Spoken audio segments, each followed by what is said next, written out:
자, 아까 장현우님 그 스태프는 그 이메일 좀 어디서 알려주세요, 장현우님한테. 그러면 장현우님은 그걸로 그 자기 주소하고 전화번호, 그다음에 이메일 알려주면 저희가 책 보여드릴게요, 장현우님.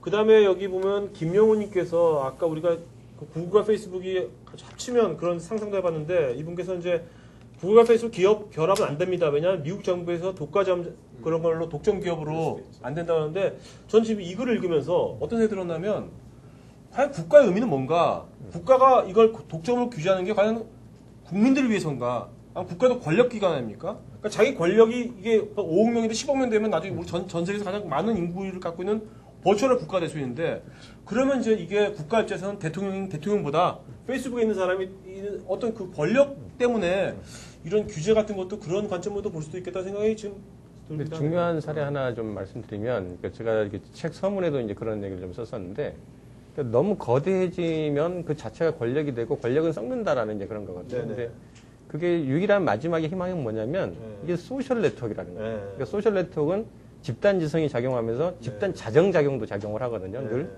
그래서 단적인 예로 작년 말에 페이스북이 임의로 일방적으로 이 약관 규정을 바꿔가지고 그동안 공개 안 해도 됐던 그 뭐 개인 신상 정보를 추가로 공개를 시켜버렸어요.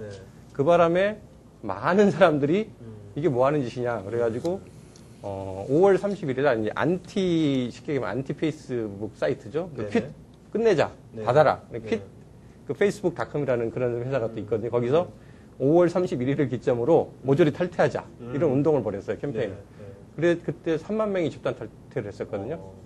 그런 사태가 이제 막 확산되면서 주커버그가 직접 이제 워싱턴 포스트에 사과문 올리고 다시 그 더 편리하게 더 정확하게 개선하겠다 그래가지고 최근에 반영이 됐어요. 그러니까 그런 식으로 뭐냐면 이런 개인정보에 대한 어떤 우려나 그다음에 그 이렇게 사악하게 수 있는 부분, 나쁘게 쓰일 수 있는 부분들에 대해서는 굉장히 많은 사람들이 달라붙어서 또 거기다 문제 제기를 하고 그걸 또 이렇게 자정을 시켜내거든요. 그러니까 그게 어떻게 보면은 이 소셜 네트워크가 갖는 또 하나의 힘인 것 같아요. 너무 많이 걱정하지 마시고 이런 흐름들 속에 동참해서 안 좋은 부분이 있으면 개선해 나가는 것도 한번 경험을 해보시면 좋을 것 같아요. 어떻게 지금 말씀 들어보니까 어떻게 보면 이 소셜 네트워크 서비스라는 게 그냥 단순하게 어떤 아이디어 기술하고 뭐 그 사람 인맥 쌓이는 게 아니라 어떻게 보면 이게 나중에 보통 이념같이 그렇죠. 이데올로기 같이 갈 수도 있겠다는 생각이 좀 들기도 하네요. 지금도 그러고 있죠, 사실은. 뭐 PD님도 아시겠지만 사실은 뭐냐면은 어떤 사회적 가치를 우선시 벌써 하고 있죠. 이 소셜 미디어 안에서는. 그렇죠. 예. 또 이런 것도 있습니다. 저희가 사실은 모였지만 페이스북의 어떤 회사의 허락도 받은 것도 아니고 또 저희가 뭐 페이스북에 뭐 월급을 받고 한 것도 아니고 자발적으로 페이스북으로 이런 것들이 사실은 소셜의 힘인 것 같기도 해요. 그렇죠. 좋으니까. 사실 지금 우리가 이 책 이름이요. 페이스북이 아니라 여러분 이게 뭐 죄송합니다. 이거 뭐 어떤 회사 이름을 들어서 이게 뭐야 마이크로소프트 무엇이 어떻게 하할 것인가 이렇게 책을 썼다면 뭐야 저 사람들 뭐 이렇게 그런데 그죠? 이게 그런 건 아닌 것 같아요. 자, 일단 오프라인도 궁금한 거 있으면 질문하시면 저희가 마이크 갖다 드릴게요. 궁금한 거 질문 손 들어주시면 지금 다 드리고요. 그다음에 송창신님 페이스북이 LBS로 위치 정보 같은 사업 영역을 확대한다는데 얼마나 파급 효과가 있을까요? 포스퀘어 관계는 어떻게 보시는지요? 포스퀘어 전문가십니다. 네. 저는 트위터도 하고 이제 포스퀘어도 하고 다 하는데요. 지금 요번에 최신 페이스북에서는 프레이스라고 이제 하나를 갖다가 또 론칭을 이제 2, 3일 전에 했죠. 근데 국내는 아직 서비스 안 되던데. 국내는 지금 안 되죠. 근데 저는 트위터에도 제가 말씀을 드렸습니다만 페이스북에서 프레이스 하는 거는 이제 자연스러운 결과일지 모르겠지만 좀 지금 이제 기술적으로 보면 트래픽이 좀 많이 서버에 어떤 장애를 일으키기 때문에 차후에 좀 보완이 된다면은 또 페이스북 사용자들이 많이 또 동참하리라고 생각을 하지만은 이제 기술적인 문제가 좀 보완이 돼야 된다는 걸 말씀드리고 싶습니다. 네.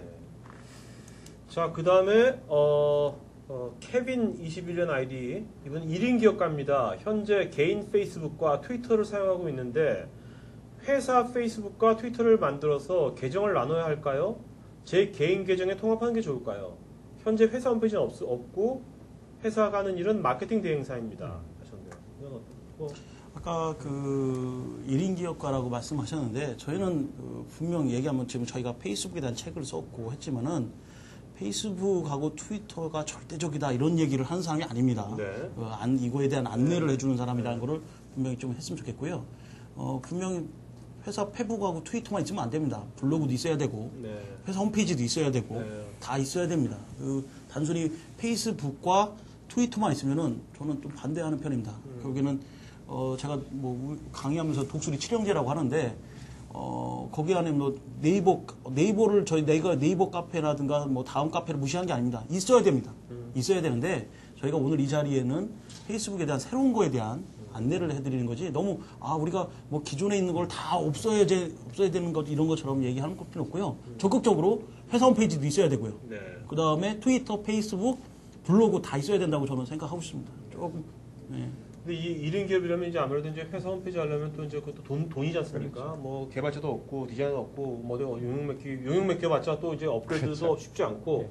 그렇다면은 일단 좀 있어야 일단 페이스북, 트위터, 그다음에 블로그 이 세 가지로 일단 있어야겠네요. 블로그는 있어야 기본적으로 그렇죠. 블로그는 그까지는, 있어야죠. 네. 그렇죠. 블로그가 있어야 되죠.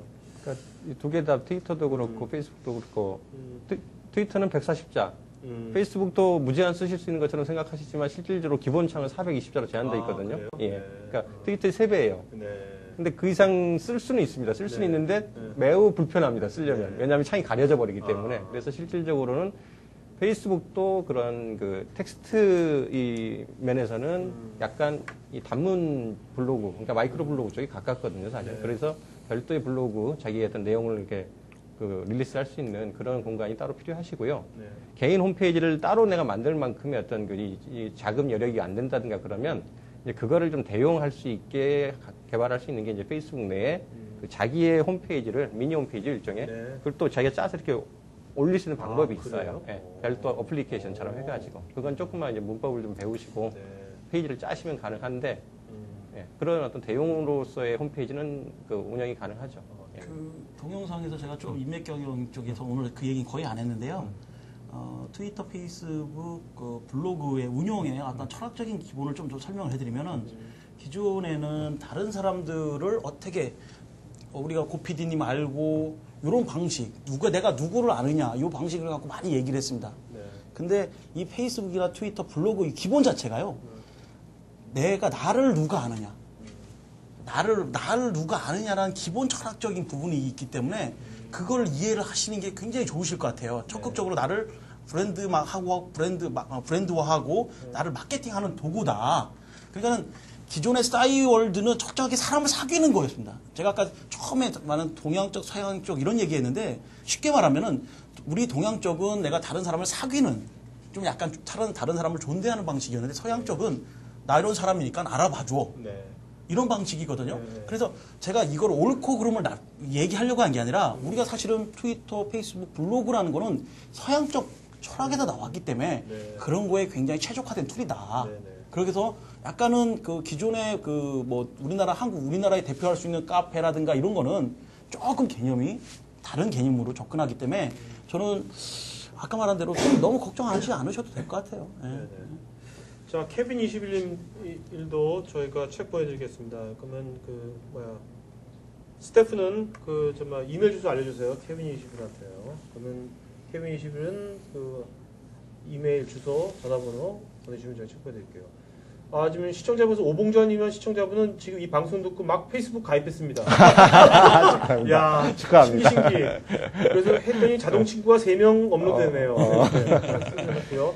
최상환님께서는 인도가 아까 되게 적다는데 인도는 오커트란 빅다다 등의 SS가 로컬 SS가 인기라고 하네요. 예. 네. 중국도 지금 QQ 서비스가 5억 3천입니다. 거의. 네네. 네. 자, 그다음에 방현수님께서는 우리나라 사이트들이 살아남기 위해서 우선 과제는 어떤 것들이 있을까요? 요런 얘기 우리나라 지금 로컬 SS가 좀 나왔잖아요, 지금요, 그죠? 미투데이 요즘 뭐 또 한 10몇 개 있는데. 이게 이런 제너럴한 트위터 아까 트위터하고 페이스북은 완전히 다른 개념인데 제너럴한 트위터나 페이스북 같은 개념의 것을 만든다면 그게 가능성이 있다고 보시는지 솔직하게 어떻게 보세요? 저는 예스 노. 네. 예스. 가능성이 있다. 예. 제너럴한 거. 예. 네. 어떻게 보세요? 저는 좀 부정적으로 봅니다. 네. 전 뭐. 네. 저도 부정적으로 보는데요. 네. 왜냐면 3대 1. 아무래도 자, 그러면 왜 예스라고 보시는지. 결국엔 지금 페이스북에서 우리한테 100% 만족해 주는 건 아닙니다. 네네. 그 약점들이 몇 가지가 있어요. 제가 아까도 말한 대로 링크나우가 지금 비즈니스용으로 최적화됐다, 좋다, 네. 굉장히 좋다라고 하는 부분들 제가 있었던 것처럼 제 입장에서는 충분히 싸이월드가 성인용, 그동안에 그 도토리 팔아먹던 그 시절을 생각하지 말고 성인들을 스마트 모바일 웹의 환경에 맞는 거를 이런 생각도 합니다. 제발 싸이월드는 기존의 그 미니홈피를 생각을 좀 지워라. 그리고 새롭게 만든다고 하면 충분하게 강력한 툴로도 오픈할 수 있다고 저는 생각합니다. 근데 지금 싸이월드가 지금 SK에서 하지 않습니까? 네. 이건 이제 SK 대기업이 과연 그런 이제 이런 우리가 아까 말한 매스미디어적인 어떤 기업이니까 우리 거 봐, 우리 와서 해 이거 아니라 아까 말씀하신 어떤 그런 사람 중심적인 우리가 어떤 고객으로 보는 게 아니라 고객은 뭐 이렇게 너는 그냥 내 고객이야가 아니라 상대가 아니라 같은 평등한 어떤 수평적 이런 걸로 보는 그런 나눔의 관점이랄까 그런 관점을 과연 대기업이 가질 수가 있을까? 저는 이제 그거가 저는 이제 퀘스천이죠. 그런 것 때문에 저는 부정적으로 저도 봅니다. 그렇습니다. 그러니까 기능적으로는 싸이월드 따라갔을지 모르겠지만 과연 우리나라 대기업이 지금도 보면 갑을병정 IT에서는 신까지 갔더라고요. 네. 그러니까 IT에서는 갑을병도 아니고 신이라고 그러더라고요. 병신 갑을병정 뭐 있잖아요. 거기서 신이라고 그러는데 과연 우리나라 어떤 그런 마인드가 그러니까 싸이월드 사실 99년도에 우리나라 처음 나왔을 때 전 세계적으로도 가장 먼저 이러는 그 인맥 관리 사이트로 이렇게 그 컨셉을 잘 잡았었고 네. 또 실제로 미국 시장, 일본 시장 다 놓고 해봤었거든요. 네네. 근데 그런 면에서 보면 이렇게 컨셉을 만들어낸 측면에서는 거의 원조국인데 네. 그거를 실제로 글로벌하게 풀어내는 면에서는 사실 뒤져버린 거거든요. 네네. 그게 왜 뒤졌는가? 왜 그러면 실제로 페이스북 같은 경우도 이미 그 마이스페이스닷컴이 장악하고 있는 미국 시장을 파고 들어왔던 거거든요. 이렇게 네네. 후발주자라고요. 처음부터 갔던 주자가 아니라. 네. 그럼에도 불구하고 얘네들이 왜 그 선발주자를 이길 수 있었는가? 이 그 실제 성공 스토리의 원인들을 잘 분석을 해보면요. 그 안에 철학이 있어요, 철학. 네. 그러니까 이 사람과 인간에 대한 어떤 철학 속에서 이 사람이 친구의 친구를 늘리는 어떤 그런 그 메커니즘을 가장 정확하게 파악하고 있는 애들이거든요. 그래서 그런 부분들의 어떤 그 원리, 사람이 사람을 어떻게 더 사귀려고 하는 어떤 그 사회적 속성을 갖고 있는 동물인지 네네. 그거에 대한 것들을 좀 더 깊이 연구를 하지 못하면 네. 기능적으로 접근해가지고는 절대로 이길 수 없다고 네. 봅니다.